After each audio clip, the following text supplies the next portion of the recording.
Welcome to another installment of our production seminars here, a part of the virtual seminar Grove. And I am so excited for what we're going to talk about today. It's one of my favorite things that happens here at the festival. And I want to thank the sponsors who make this possible. Thank you to the Cedar City and Bryan Head Tourism Bureau. Come on down. We got canyons to hike. We got sagebrush to see. And today we're going to talk about what we usually do in a normal year. Richard Gertain, our production manager, what are we talking about today? Thanks, Michael. Today we're talking about Repertory Magic. What is Repertory Magic? Well, I'm really lucky to be here with Dan Giedeman and Ben Hohman, who I'm going to let introduce themselves here in a second. If you've watched any of our other production seminars, you've probably seen these two gentlemen talk about lots of different things, props, what they do, and scenery, all that good stuff. But today they're going to walk us through some changeovers. We're going to define what that is. We're going to define what repertory really means. And we're going to give you a little view in really quick motion how we do changeovers from one show to another, how you can see more than one show on any given day. So real quick, Ben Hohman, can you tell us a little bit about yourself? And Sure. So I'm the props director. This is my 27th year with the festival. I actually started on run crew, and so I had to do the changeovers for 2 years, and I was crew head, so I managed the changeovers, and now I work with the senior director and the production manager and the other department heads to make sure that we think about how the crew is going to change over the shows as we're building everything to make it as easy as possible for them. Great, thanks. Dan, tell us about yourself a little bit. I am Dan Giedeman. I am the senior director. So a lot of what is my responsibility is how these shows change from one to the next, and also how they store. Where do they go when they're not on stage, when you bring another one out? So that's a lot of it. It's a lot of coordination, a lot of prior planning, which is what you get good at, hopefully. Thank you. So what we're going to do, we'll give you a little primer on, again, answering some of those things about like what is rep, why do we do it, what's unique about the Utah Shakespeare Festival and how we produce theater. Ben's going to walk us through that, and then we're going to take a look at some videos. So Ben, tell us a little bit about, why would we change over multiple shows? What does that entail, and what does that even mean? Right. So because we're a vacation destination theater, we don't have a large metropolitan area like Chicago or LA for us to be in. People come to Cedar City in the summer, they're going to national parks during the day, and they want to see theater. For it to work financially for us and for them, they want to see multiple shows while they're here for a week. They're not going to come and see one show and then leave. Like a typical regional theater might have a show sit on stage for an entire month. They didn't want to see multiple shows, so we make more money.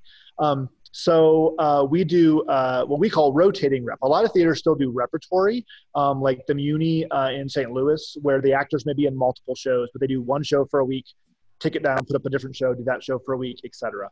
We do rotating rep, which means in each of our spaces, we could have anywhere between 2 and 4, up to 4 shows running in any given time period. So you might see a matinee of Foreigner and then go to dinner and come back, and Big River would be on stage in the indoor space, the Randall Jones.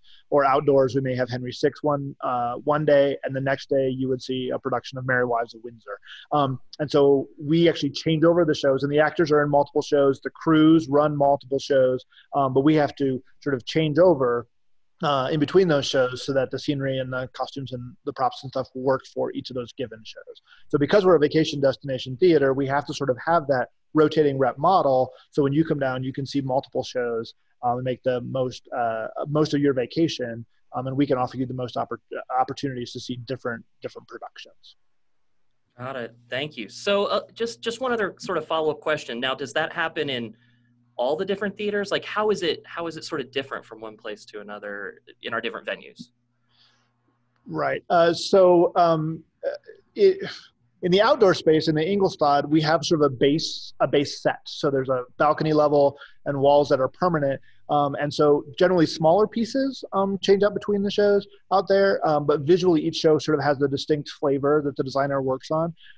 Scenically, we generally hire one designer per space, so they know how much storage space they have, and can kind of negotiate with themselves between the 3 shows to make sure it all fits and works together. And we'll see when we see that changeover, some ways that Apollo Weaver, our designer out there the last couple of years, has made some things work over multiple seasons to help with the rep. In the indoor spaces, in the Ames Theater, the last couple of years we've had the Ames Theater, we typically find some larger scenic elements that might work for both shows, and then supplement with some props and things to make those changeovers a little bit easier, because there's not a lot of storage space in that particular theater. In the Randall Jones was actually built with the idea of doing rotating reps. There's a lot of storage space upstage of the line sets. So large scenic elements for each show can be stored kind of upstage of the main acting area, and we can fly all the soft goods and the drapes and stuff out and move large scenic elements into storage and bring other large scenic elements out. So each space kind of has some unique challenges and benefits that way. So it's kind of an interesting process. And we've been doing it this way for almost 60 years. As we've added theaters, we've just added to the amount of shows you can see when you're here. But we've only allowed the audience in to see it probably for 4 or 5 years now. So on certain days of the week, I think we charge $8 or $10, and you can actually come in and sit in the house and actually watch this changeover occur, and have a production person, either production manager or senior director. I've done them a couple of times, where we'll actually sort of describe to you kind of the process of what is happening. And you can sort of watch the crew actually sort of make the magic happen. And this is where I want to say, if you have not done this, you have not participated in all of the great things that the Utah Shakespeare Festival offers here. Because when I tell my peers that, he said, wait, you charge admission to watch the run crew change your sets over? And I go, yeah, absolutely. And there are many people who, I mean, it's like going on a backstage tour, but you're sitting in a seat and you get to watch, it's another show. You got a show before, you watch the run crew change that set over, and then you watch the show after. So it's a really, really exciting time. And it's another chance to celebrate and elevate the people behind the scenes who make this happen. Absolutely. Thanks, Michael. So I guess now is a great time to maybe take a look at one of these changeovers and in high speed, and we're going to test Ben here and see how well he can walk us through what's going on. I'll stop it if we get ahead on you. But right. So this first one we're going to watch is from 2018. It's from The Foreigner to Big River. Jason Leica was our set designer that year for both of these shows. And as it starts, we're still under show lighting, so the house is just cleared out. The ushers are starting to clear up the house. The crew's going to come out and begin pulling some costume pieces that go back to wardrobe. And then you're going to see the electric department flip up the couch because the couch actually has some special effects built into it, and they have to pull the batteries and charge the batteries between performances. So you can go ahead and start the video. There are several times over the course of this where it doesn't look like a lot of stuff is happening. That's because the crew is backstage kind of prepping for the next thing. So you see the couches flipped up right there. And then the stage is going to clear for a minute. We're going to fly in a black curtain up above the set and take out some tree branches. The crew is backstage putting all the hand props away, probably clearing stage left, moving Big River over to stage right, so that when we do take the set apart, we have somewhere to put it. In about 10 seconds or so, we're going to start seeing the curtains on the side of the stage start to fly out. And there goes the scrim, and there goes the sky drop, which is also used in Big River. There's a piece of white fabric upstage. That's called the bounce. We actually bounce light off of that onto the other drops. They're tying that up, and in a minute you're going to see it fly out again to get out of the way. There it goes. They're going to come out and cover some of the furniture with some drop cloths, basically just to keep things clean backstage while we're waiting between the performances. And this is one of those moments where nothing seems to be happening. There go the drop cloths. And there's several units. So there's 2 large pieces to this set and then some smaller pieces. The porch, which is upstage center. There's a little sidewall stage left, which is moving right now. There's also a unit stage right, which actually has a 2-story. So when you go out that door at the top of the stairs, there's a platform and some escape stairs that you can get sort of back down. One of the crew there is unbolting the 2 parts of the set. And in about 10 seconds or so, I believe, we're going to see the 2 pieces of the set start to break apart. So all the side back units are now gone. And they're going to come out here in just a second. Here we go. So they're lining up. Takes about 6 people to move this unit. So they're going to push it stage left or stage right, separate it, move it up stage. And then they'll come back and get the other piece, and it goes further off stage left there. And you'll see the other units, sort of the backstage units, kind of up against the back wall there. Once that's in place, they're going to start rolling the Big River units onto the stage on each side. They're prepping a box for the chandelier. Chandeliers have delicate arms, so we tend to not set them on the ground. So we'll drop it into this box and actually suspend it inside the box for storage. There's some platforms off the front of the stage that are used for foreigner that are not used for Big River, so they're striking those and carrying those upstage. Now the stage is basically clear, ready to set up for Big River. So the first half of the changeover is done. So for Big River, we had the front of the stage is covered with sort of dock masking. So there's some facing pieces that go on, and there's these piers, like dock piers that come out. Each of those has a lighting in it or a speaker in it. So they're currently working on probably wiring up the lights. And you're going to see multiple pieces coming down and getting attached to the front of the stage over the next 45 seconds or so. They're pulling wires and stuff out of the trap room to hook all those wires up. There's also some speakers that go along the front of the stage that they use for the actors to be able to hear. This is a rolling piece we call the None Such stage. It actually has some platforms on it they'll pull off in just a minute and put stage right and stage left to create some little docks. Because this show is set on a river and there's a raft, and the raft actually rolls over to those sides and connects with those docks so they can get off the boat and have a scene like in town or something like that. They're also behind the curtain or behind the stage when it leaves, you'll see some prop stuff, and also the raft has come out on stage. The raft was actually a large boat unit. It was built on a motorized wheelchair. So a crew person was in that raft and actually drove it around during the show. So as they finish up the masking, they're going to drop a bunch of bags of grain around the front of the stage as dressing, and also cover the speakers with some additional bags so we don't see the speakers. They all sort of fit into the world of the play. We're flying in legs and borders on the side. The river drop's going to fly in. There we go. Now they're going to sweep and mop the stage and clean it all up. And then toward the end of this video, we got about 15 seconds left. The crew's going to kind of finish up and leave. We didn't actually record the electricians doing a dimmer check, but we'll see that in the next video of how the electricians now go through and verify that all the lights for this show are actually working. So that's changeover from Foreigner to Big River. Whoa. Okay, take a breath. That is amazing. That is great. Normally, that's about an hour and 10 minutes. So we sped it up a little more than 15 times so we can show you multiples of these. But normally that takes the crew about an hour and 15 minutes at the beginning of the season. By the end of the season, because everybody kind of learns what their job is and it's repetitive, we get down to maybe like 35 or 40 minutes for those same changeovers. But that's basically about kind of how it works. It's amazing. That's great. Dan, what I'd love to know is, like, how do we even, like, what do we do to make that possible? How is this different for Rep to make something come apart like that and go back together over and over again? What do you do differently than, say, if you were building scenery for something that was going to sit there all the time? And I don't know if it'll help. I thought I would bring back up sort of the still image if you wanted to talk about the set a little bit. Yeah, this is actually, when you talk about doing shows in rolling repertory or from one show to another, it's actually a much harder way to do theater. Typically, you would build a show. It would be on stage for a week to a month to 18 years. You know, anything on Broadway that's on for 8 or 9 years, you're just doing maintenance over and over again. This, you actually have to think about all 3 shows at once. Or in this case, how Foreigner and Big River fit together. It's not just what you see on stage, it's what's back behind in the storage area. You have to have room for all of that. So when you look at the Foreigner set and you say, when Ben was great about how he pointed out all the pieces.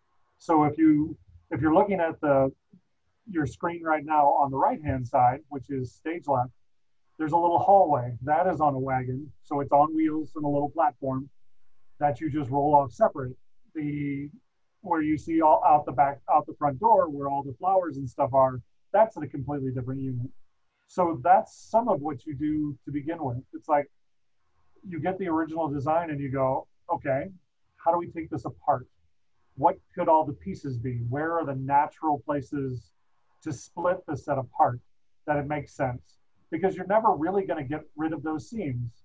You know, if you look, that's the great thing about this set is, if you look to what would be your left of the fireplace, there's this big, there's this great little cabinet that has all kinds of knickknacks.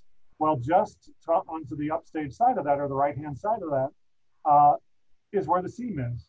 So when you can put more things in front of it, the more it disappears. So that's actually something that a scene designer would think about is, how do you also hide this? Because it's got to come apart. You can't build it as one giant piece because there's just not enough room for that. So it's a lot of considering. And one of the things I've done in the past when I worked at a place for rolling repertory is I would take the footprint of every unit.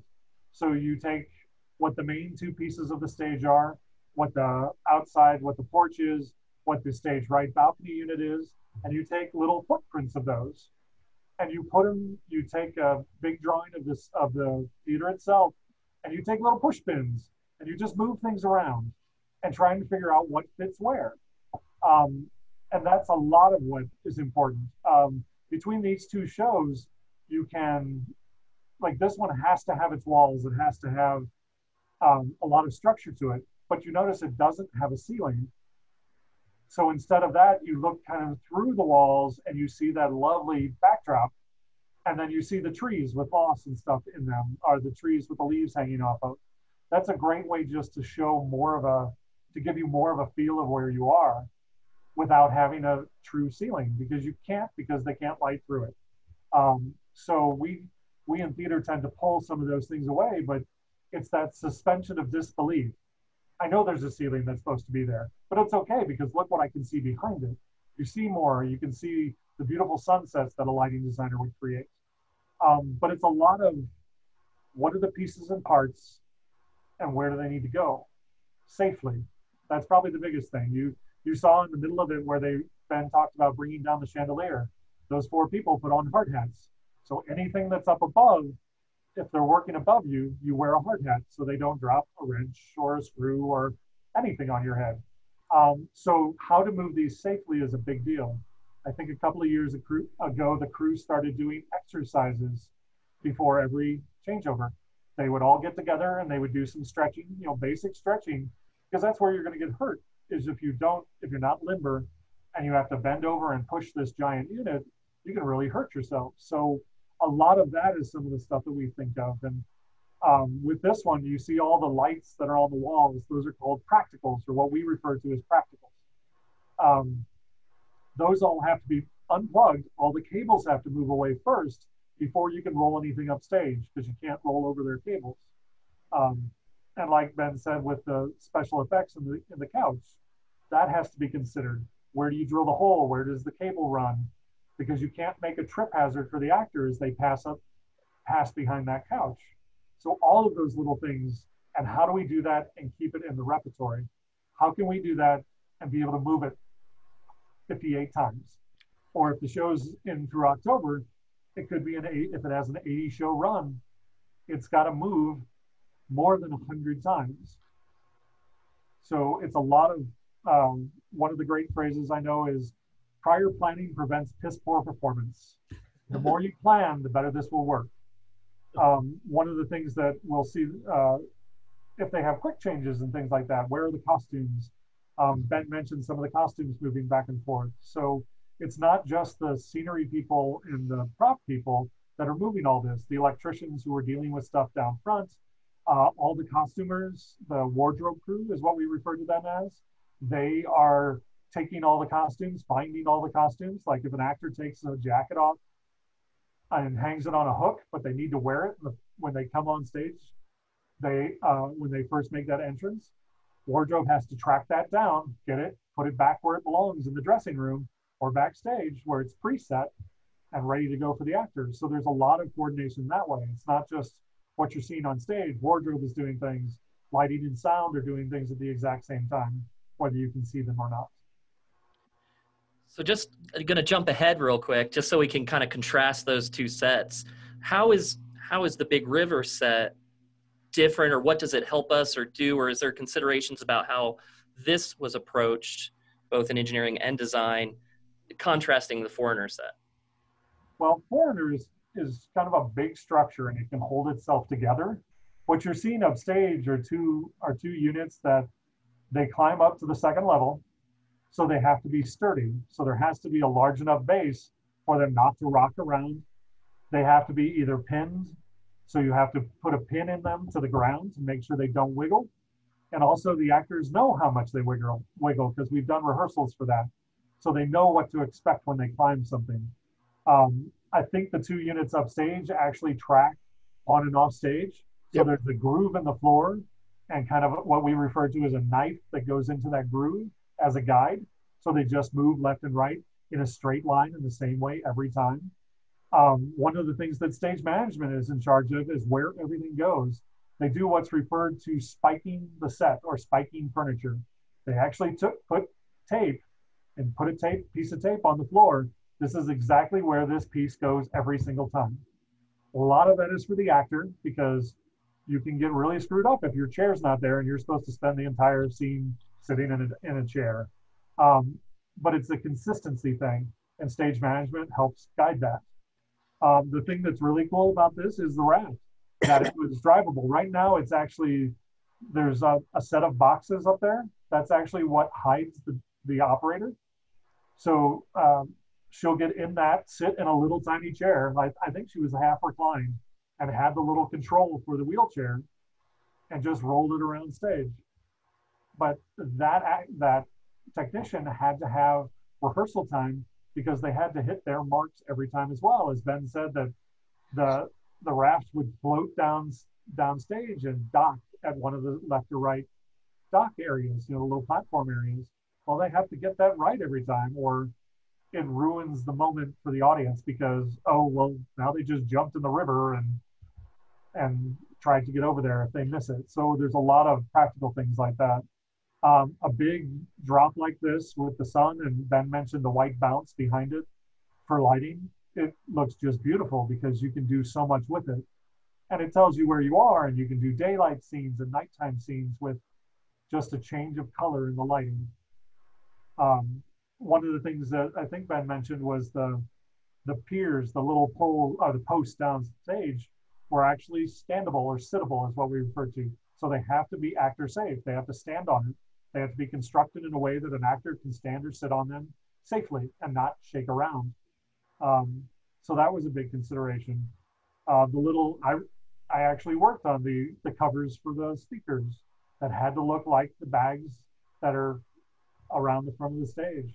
But you needed the speakers so that the actors could hear the music. They, what are they, playback speakers? Are they monitor speakers? Monitor speakers, yeah. Yep. So it's almost just like you're at a rock concert. The bands always have speakers pointing at them. That's the same thing our singers need. Great, thank you. So I guess let's talk about, we're going to set you up for a different space here, and we're going to look at a changeover in the Engelstad, I think, next. Yes. Ben, can you prep us a little bit while I get that video ready? Yeah, so the Engelstad Theater, our outdoor theater, which replaced the Adams Theater in 2016, a very different space, very Elizabethan in nature, has a lot of structure there. And so the designer there, in this case, the video we're going to watch is Apollo Mark Weaver, who this is his third or fourth year designing for us. He's been here as a painter and other things for multiple seasons with us. He has to look at each show and say, I have all this structure. What can I add to it that adds to the storytelling elements? But this space has a much smaller storage space, and getting from the stage to the storage space is a very small roll door versus the entire 90-foot width of the Randall by 22 feet tall where you can roll giant pieces. So all the pieces have to be small enough to go through a garage door, store in a storage space. Again, we have about an hour for the crew to do this changeover. So how much can we transition the space visually to allow for the different looks for each of the shows? So the video we're going to watch is basically, this is from 2018. So this is Henry VI, and we're going into Merry Wives. Merry Wives was a Victorian design style show, and Henry VI was very much, Henry VI Part 1 was very much kind of an Elizabethan style of show. So in the outdoor space, we typically leave the show lighting on longer after the show. So as you're leaving the theater and walking through the courtyard and stuff, like 2 minutes out, we don't go, oh, work lights, and sort of ruin the mood as you're leaving the space. So the show lights stay on for a little bit longer. But as the video starts, the crew's going to come out, and the first thing they're going to do is right at the end of this show, we had about 1,500 to 2,000 rose petals, silk rose petals fall from the sky. And they sort of continued through curtain call. So the first thing they're going to do is come out and sweep up all of those rose petals, and we actually sort of clean them and reuse them for as long as we can. About halfway through the season, we replace them because they just get all threadbare. So that's the first thing you'll see happen in these banners that are in the center of the stage. Those will come down, and then we'll get into the nitty gritty, and the work lights will come on, and we'll go from there. So go ahead and start, Richard. You're also going to see a lot of house managers. This happens after the show. So immediately after the show, 10:30, 11 o'clock at night is when this changeover occurs. So the house managers are going to come through and pick up all the cushions and that kind of stuff. The crew has got most of the rose petals swept up there. They're going to put them all in a bin. And these little platforms, there's one stage right that just got moved. You're going to see them come down stage here in just a minute, and they'll sit there. Those are platforms that are part of a stair system that Apollo designed 2 years ago that we're still using and are going to use again next year. So there's multiple platforms and multiple stair units that get put together in different configurations to get us from the main floor to the balcony. And at the end of this changeover, you'll see it be assembled in a whole different way for Merry Wives. So they just brought out a Genie, which is a personal man lift, and they're going up and disconnecting some cables on stage left. And they're going to, in about 30 seconds, they're going to lower those giant ladders, stage right and stage left, which are strong enough the actors actually use those to climb from the main floor to the balcony during the show. So they're putting on hard hats because they're going to start lowering some stuff down. So there comes the stage left ladder, and they'll put that on the ground. And then they'll go over and get the stage right one and do the same thing. And again, because of the storage space in the back, these are actually hinged. They're going to unbolt some stuff and fold the ladders flat.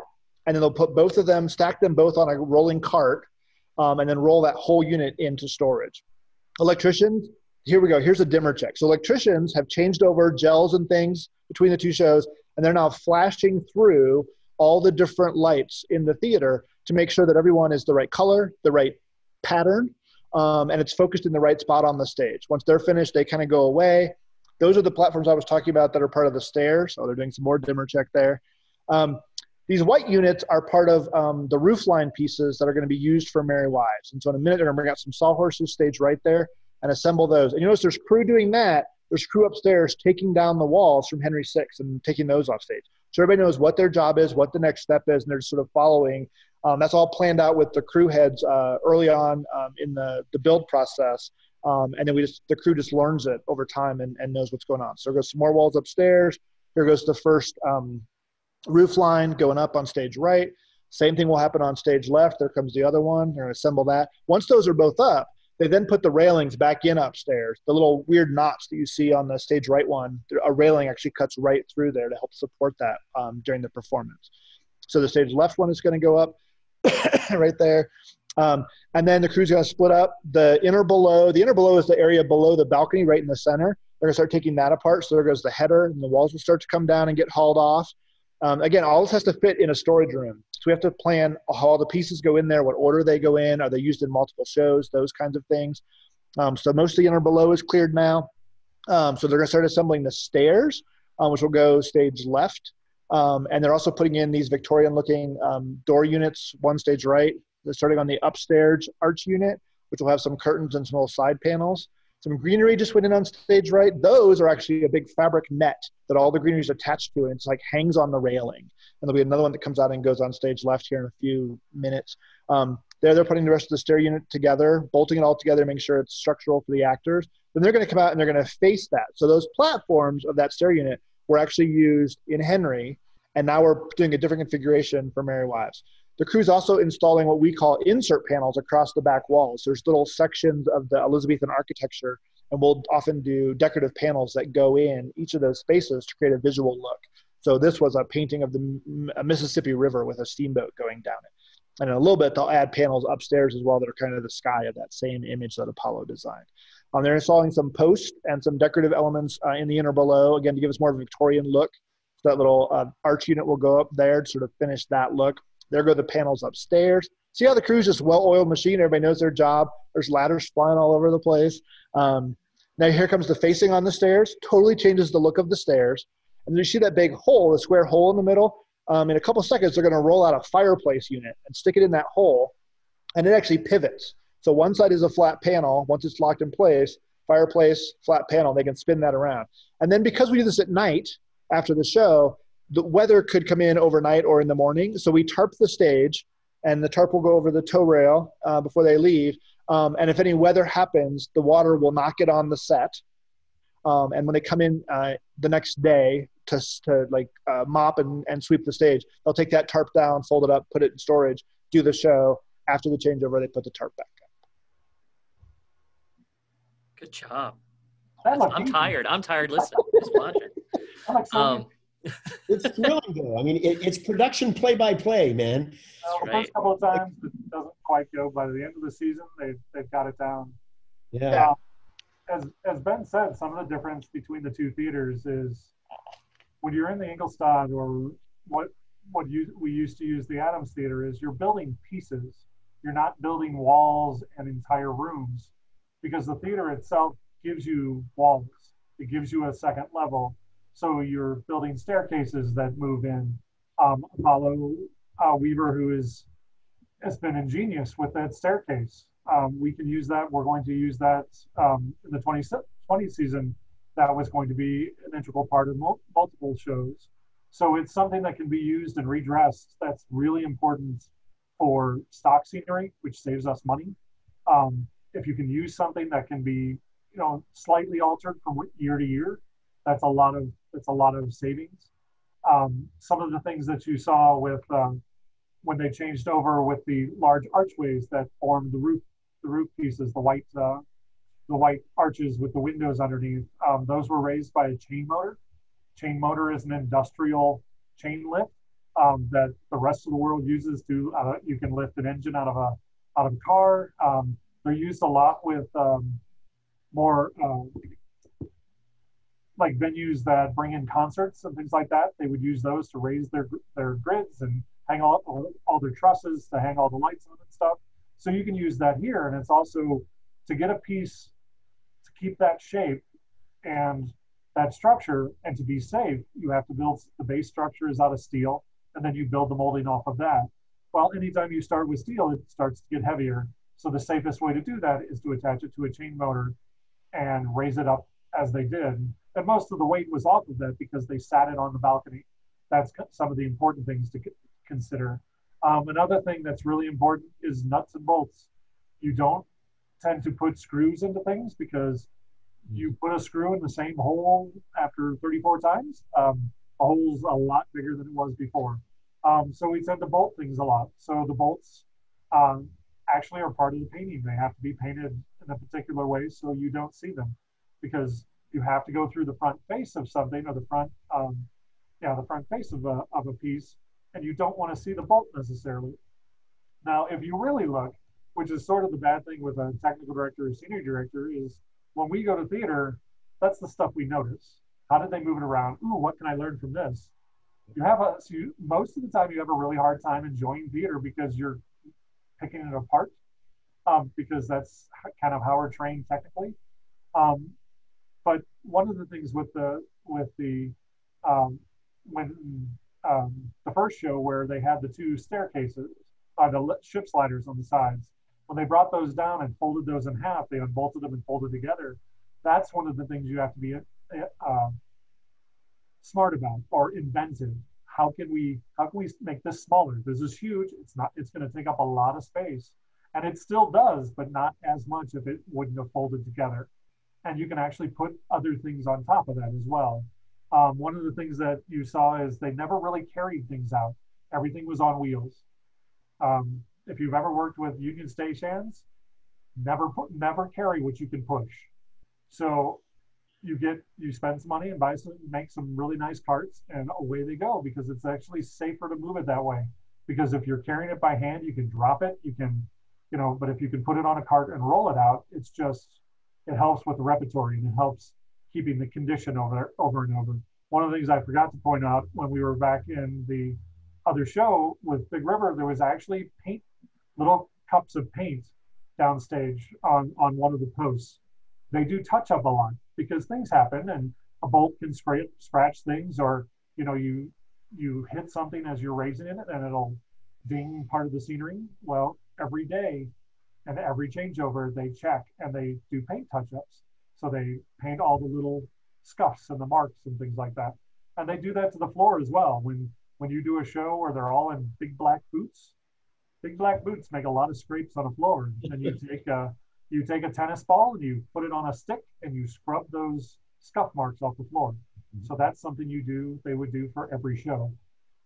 Cool. So yeah, when you see a show where they're in a lot of boots, you just kind of go, oh, that's going to be fun, because you just know what it's going to create. It's the right look, but you know what it's going to do. So a lot of this is smaller pieces in the Ingolstadt.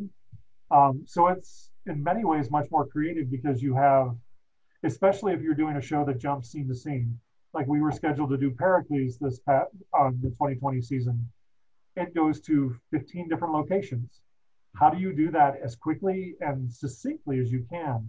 Is it a color choice? Is it and that's something that we'll talk about when we do the entire design is, well, if they're in a different country, could that be a color?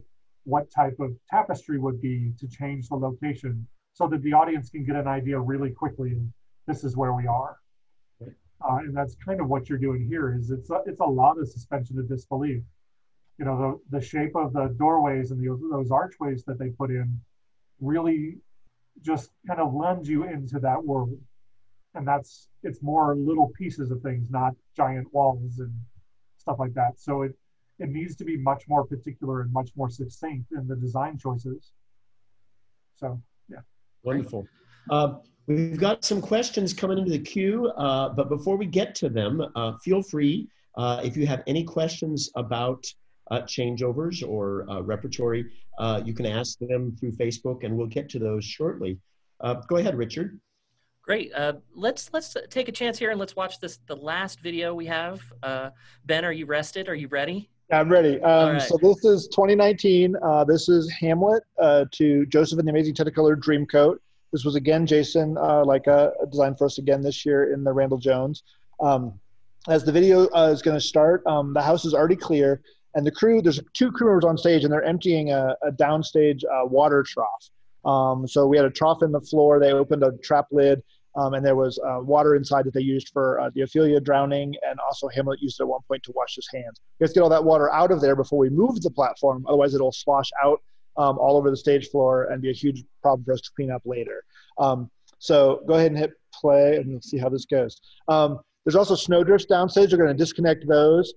They just unscrew. Actually, they're bolted, as Dan said. And they're laying down a drop cloth upstage, and they're going to carry those snowdrifts and sort of stack them. The snowdrifts are just layers of foam that are carved and then painted.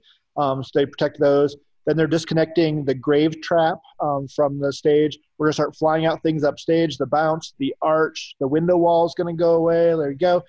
Things you can't see happening is all of the furniture for this show lives kind of in the arches on stage right. So there's some platforming there, and they're stacking all the furniture in each of those openings. And unbolting a bunch of stuff backstage. Again, there's a couple of side units on this that kind of roll away. Due to some structural choices in the second story on this and stuff, the technical director at the time decided that most of this set would be one very large piece, which worked well for Changeover, but not so well for Joseph. We'll talk about that in a second when we get there. But here they go. They're going to push the whole unit upstage, and it goes stage left there. And then the smaller side units sort of get tucked upstage right behind it. And then the downstage area is also a rolling platform. So we're going to take the moat stairs and stack those on that platform, and they're going to do a big swap. Right now, we're doing a line set swap. So our line sets are really close together. So everything for Hamlet has to be flown above the stuff for Joseph. So while Joseph is playing, we don't run a cloud into a curtain from Hamlet and have something fall from the sky. Now they're moving all the Joseph stuff stage left, so the rest of the Hamlet set can go upstage right into the empty hole we've created. So everything goes stage left, that platform goes stage right. Then we bring everything from stage left back over to stage right and assemble the Joseph set. 2 really big shows to squeeze into our theater. Even though we have some storage space, it was really tight last year doing this. You're going to start seeing kind of crossing upstage some platforms, some carts of clothes, some palm trees. We're basically starting to set up all the wardrobe stuff. There was a ton of actors in this show that all had multiple costume changes. So those happen on the Hamlet decks, upstage right and stage left. So they're starting to set that stuff now because they have so many costumes to get ready. You're going to see a guy starting to vacuum in the house. That's a janitor. We had snow in Hamlet, and snow got in the house. And then at the end of Joseph, we had confetti. And so the house had to be cleaned really well between every show so we didn't have, confetti or snow in the house for the wrong show. In a couple of seconds here, they're going to fly in the backdrop, which matches the side panels, which are a fabric on a steel frame. There it is. and you're not going to see much else happen on stage for a little bit. We have a sound technician who's now setting up all the microphones on the front edge of the stage. He's one of 2 sound technicians currently working. He's going to test every wireless mic. So there's an audio mixer in the house, and they're going to test every mic and make sure that the frequency is set correctly, that you can hear everything through the speakers. In a second, it's going to go dark here, and the electricians are going to start doing their dimmer check. So they're going to flash through, again, every light in the theater and verify that it's focused in the right place, it's the right color, that kind of stuff. They also hung up Joseph's coat for the finale. And right at the end of this video, it actually has some lighting effects inside of it, and they're going to test that to make sure that it's actually receiving signal because it's wireless from the light board. It goes dark here for about 10 seconds. I think they found something wrong backstage lighting-wise, and they had to go fix it. And then they came back and finished the lighting dimmer check. So while this is happening, the crew is backstage with headlamps on, setting all of the props for Joseph, all the furniture, helping wardrobe finish setting up all of their stuff. So here we're flashing through colors, and I think in about 5 or 10 seconds, if you look at right at the top of the coat, you'll see kind of flashes of different colors. They're sort of testing that. The same crew that basically does this changeover, they're the same ones who run the shows in different departments. And so they're going to get, once everything is set and everything's working, there's the coat flashing in the different colors. And then they kind of stop, and they all go grab dinner quick, and then come back and do their pre-show checks with stage management. The actors have some on-stage time, and then they jump right into the evening performance. So in the Randall Jones, we do a changeover between the matinee and the evening show, and then after the evening show to the next day's matinee, so that they don't have to come in as early the next day. And we also have seminars and other things in the mornings in the space, so we're not trying to do a changeover while we're doing a prop seminar or a costume seminar or something like that. So generally 2 changeovers a day in the Randall Jones. Score! Score! And how long generally do those take? What do we shoot for? Generally about an hour. Last year was really tight because Hamlet ran a little over 3 hours typically. So if it started at 2, it came down at a little after 5. And the actors have to have some time on stage before each show. Stage management has to have some time. We have to open the house by 7:30. So generally, if we can get changeover down to an hour, we're done about 6:15. Gives everybody a little dinner break. Stage management will come in around 6:45, do their checks. Actors get on stage at 7 o'clock for fight call, vocal warm-ups, a little time to walk to stage, make sure everything looks good. House opens at 7:30. We go again at 8. Wow. It's crazy. And then at night, what's that like after a show? So Joseph was shorter, but like if it was a Hamlet night, it would come down around 11, a little bit after. So the crew would get out of there about 12:15, 12:30. Wardrobe is there a little bit longer. So in the season, typically our building is running about 24 hours a day because wardrobe has to clean all the clothes, dry them all, hang them up on racks. They have to switch out the dressing rooms. So the Joseph costumes are not in the dressing rooms when Hamlet is going. We once had an actor years and years ago walk up on stage in the costume for the wrong show. And so all the costumes that are not for the show that's currently on stage, they go into a storage room. Wigs and makeup have to clean and wash the wigs and set those for the next performance. Electricians are checking lighting stuff. Sound people are checking speakers. So we generally end the changeover between 1:30, 2 o'clock in the morning. Everything's finally finished. Janitors will be back in the building at 4:30 or 5 in the morning, cleaning the building, getting it ready for the next day. Seminars in the morning, dimmer checks. The matinee calls normally start around noon, 12:30, and we do a matinee and it goes again. So it's just crazy. Cool. I want to hit some of these questions, and then I actually might have a few pictures to show some backstage stuff. So just to get to some of these questions we're getting from offline, there's a really one that as a technician, someone who's run shows and stuff, it always makes me, I'm always like, I don't know that I want to talk about these, but any memorable glitches during changeovers, and this one rolls together. Have we ever had to delay a show because of a changeover? Do those two things relate, or any reminiscing about those fun things? Yes. Sadly, more often than you would like. Most of the time it comes down to more of a technical issue like a lighting or a sound issue. Last year in the middle of the season, we had a power surge one day, and it blew some of the power that runs the sound system in the Randall. And so we lost speakers and microphones for Joseph. And they came in to do their sound check at 7-ish, and found out that some stuff was blown. And they called in our lighting and sound supervisor and his assistant. And it took till about 8:15 to get everything back up and running. So they had to they didn't open the house. They had people out in the lobby saying we're fixing a problem. So the show didn't get up till a little bit later. Luckily, it's a short show. And so it wasn't like a huge issue of us running till like 1 a.m. on a performance or whatever. But sometimes one of the lifts that we use in our theaters might experience a difficulty when they're testing that. And so we have to we have sort of backup plans in place. We can drop a platform in there and not use the lift that night. And we kind of talk through what is the emergency plan if the lift doesn't work in the Scottish play?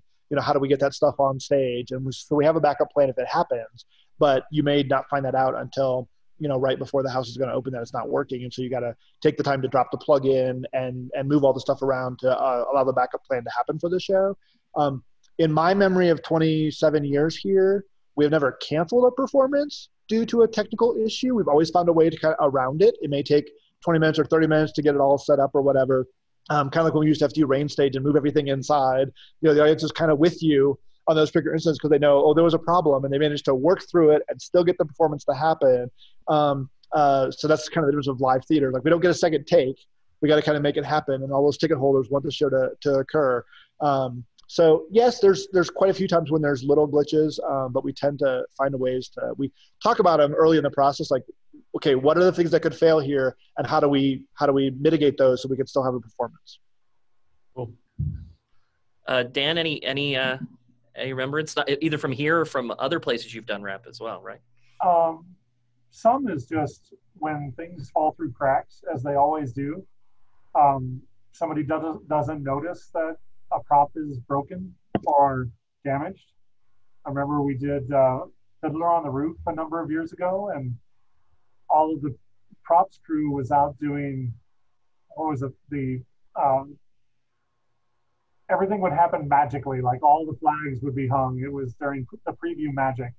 And we just happened to be coming over to the theater, and someone found us, and one of the wheels on a cart had broken that they had people in, that we kind of scrambled to get fixed before the show. Yeah, a lot of it is if everybody pays attention, you can have time to fix it. It's when you don't that prior planning, like Ben said. I haven't had a lot of things that really went wrong, and some of the things the audience wouldn't notice because they don't know to expect it. You could have this really special moment and it just doesn't work, but the gag doesn't work or whatever that moment is, but the audience doesn't notice it because they didn't know it was going to happen. Right. So there's things like that happen all the time, but it's if you get those constant people who come back 4 or 5 times for that exact moment and it doesn't happen, is when it gets. It's kind of like getting performance reports the next morning, because we get a performance report after every performance. It's like, the chair leg broke last night on this chair or whatever. And so we check in, to the crew, are you fixing this? Oh yeah, we got it. We're fine. Do you need supplies? Whatever, but then in the seminar grow, they'll talk about it and oh man, during that sword fight, when the chair broke, that was so perfect. And they go to a prop seminar. I'm like, how'd you make that chair break intentionally at that moment? It's like, we didn't, that wasn't supposed to happen. You got the one show where hopefully the chair broke. We're not putting that in as a bit. Other times it's supposed to break, and so it's kind of the audience doesn't know that they're seeing something that is not, standard, and the actors hopefully are good enough to, if something like that happens, they can cover, get through the scene, and we can have the time before the next performance to get it fixed or whatever. It gets hard when our rotation switches around and all of a sudden we have 2 Hamlets in a day or 2 Josephs in a day, and you don't get that 24 hours if something snaps to get it replaced before the next performance. So the rotating rep can sometimes be like, oh crap, we just broke this thing and we don't have time to fix it. So what's our backup plan? Kind of. That's actually how stage management helps a lot with the rep, is all of the paperwork that they produce, all the rehearsal reports and the performance reports. We read those as early as we can. So they send them out. They don't get to go home until those reports go out, because we are on a completely different schedule. We come in at 8 or 9 in the morning. And if we don't get the report until 10 or 11, we might not be able to fix it. But that's where all the communication with the crew and the actors, hey, did everything go all right? It's not that we're holding your hand. We want to know what broke and what didn't break. What do we need to fix? Right. That communication line is really important. in a rolling repertory situation. Absolutely. Thank you, Susan and Tracy, for that question. I couldn't get it up on the screen, but I wanted to show you, everybody, that's backstage on top of the set. That's wardrobe prep. Right, for So, Joseph. Yep. For Joseph, excuse me. So they're pulling the Joseph clothing out and getting it ready on top of the Hamlet set backstage. Yeah, that was ahead. actually one of the things that the size of the set and the ease of which it moved was great, but it didn't allow any room for changeovers because Joseph, everybody changed clothes at every scene, and there's 15, 18 people on stage, and you got to have room for them to take everything off and put it all back on and run right back on stage sometimes. And that's something that you have to plan for. I mean, they adapted incredibly well, which is what theater people do. We never fail. We work until we die to make it right.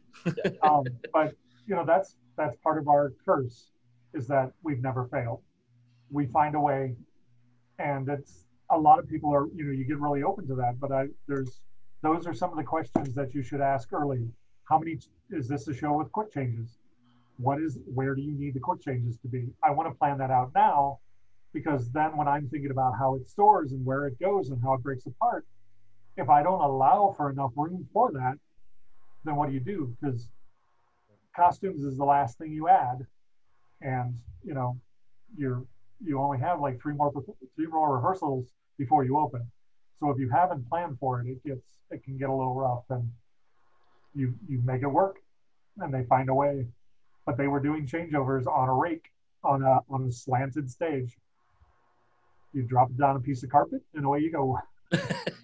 So, but that's some of what it can be, and that's kind of the excitement of live theater, because all of these things and how do you react? And Ben said, you know, when a prop breaks on stage, if you have a really skilled actor, they can make a bit of it if it's a comedy, or they can find a way to make it work if it's more of a tragedy or a serious play. So. Great. Tracy asked, which space has more difficult changeovers, or is it more about the individual shows and not about the space? I would think the Randall Jones does, because it's more time constraint. Because you can do a matinee and an evening performance in there. The Ingolstadt, the sun's got to go down. That's how you get through Act 2. So we don't do as much during the day out there. So we have more time to fix things, or to, you know, to change things over. They can do a changeover that night, or they can come in the afternoon and do it. Probably the Ames and the two indoor spaces, because they do more performances than the outdoor space does. Yeah, each theater certainly has its own challenges. The Ames Theater has a very small storage space and small paths to get stuff from the stage to the storage space. So you got to kind of think about that when you're thinking about those shows. The Randall, you can do really big pieces, but then there's a lot more electrics, lighting stuff, that kind of stuff that has to sort of integrate. So you have to think about more of those kinds of things. And then the Ingolstadt is smaller pieces, but generally more of them. So each space kind of has some unique challenges, and each one has to kind of be approached in a different way. Yeah, everything is planned and thought out, but time-wise, it can be tough. Like Ben said, with Hamlet running as long as it did, you know, it's a 3-hour plus show. Well, that 8 o'clock go for the next one, 8 o'clock start time, never changes. So you just have to and things are tighter earlier in the season, but by the end of the season, oh, we've got 20 minutes. Oh, we can relax, and, you know, because you've done it so many times and everybody does the same job every single time. You know, that's something that because Ben and I are working on the crew assignments and hiring the crew people. So the ones who are changing on the sets and stuff, and you try and keep them dedicated to one theater so that they can learn those shows. It's really tough to throw somebody who's working in the Randall Jones and throw them outside to the Ingolstadt, because they just don't know what they're doing. You know, they don't know what the routine is. So that can be tough. Right. This is a great one. I love this one. This one's from Tanya. Does the design of scenery ever have to change in order to accommodate changeovers? Yes. Yes. A lot. Sometimes it's really small. Like for Foreigner, Sometimes the designers think about changeover a little bit and might come in with an idea about how to break the set apart. Sometimes they don't. It's not their job to, but if they've been here for a couple of years, sometimes they'll have those ideas. For Foreigner, the angle of the floor planks and where scenery wanted to sort of like split the set didn't really line up. We were going to have to like sort of break a whole bunch of floor planks, and it would have been really obvious to a lot of the audience. So early on in the process, we talked to Jason and said, is there any chance we could change the angle of the floor planks by like 5 degrees, which would give us a nice straight line here to allow us to break the set, and we wouldn't visually see a lot of breaks. So lots of times it's really small things like that. Other times it's, oh, this piece is way too big to fit into storage, so it needs to be broken into multiple pieces, or can you design it in a different way so that we have some visual break lines that allow us to break it apart in a way that we can take it apart. The crew can handle the size of it and get it into storage. So I wouldn't say like I wouldn't say I've ever seen like us do a wholesale redesign because of changeover, but oftentimes it's like little. Ben froze. But it can be little things that you can adjust. That would be better, or things like that, you know.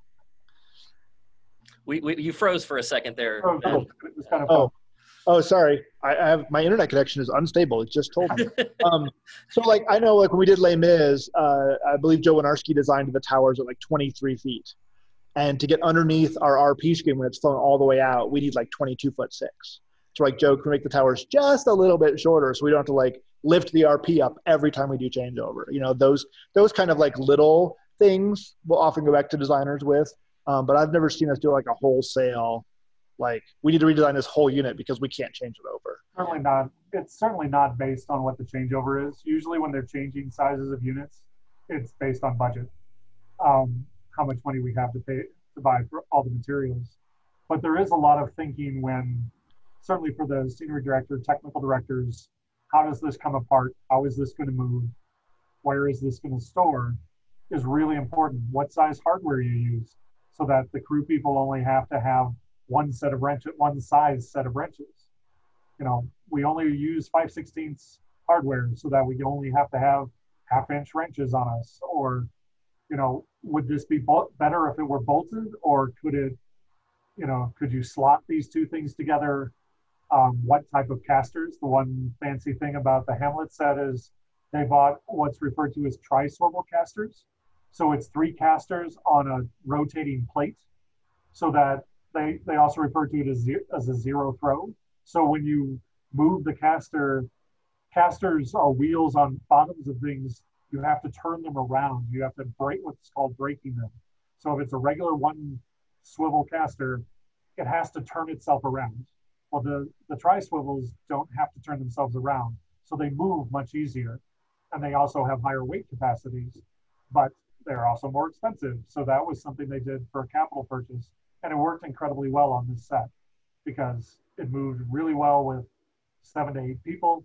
But then it caused, you know, you could do bigger pieces, but then that was a consideration. So, you know, a little technology can help at times if you splurge on some good casters for these. A lot of things that roll on stage, they have a different type of caster. They have a softer wheel than if you have like the carts that they're moving things around off stage, because you don't want to hear them.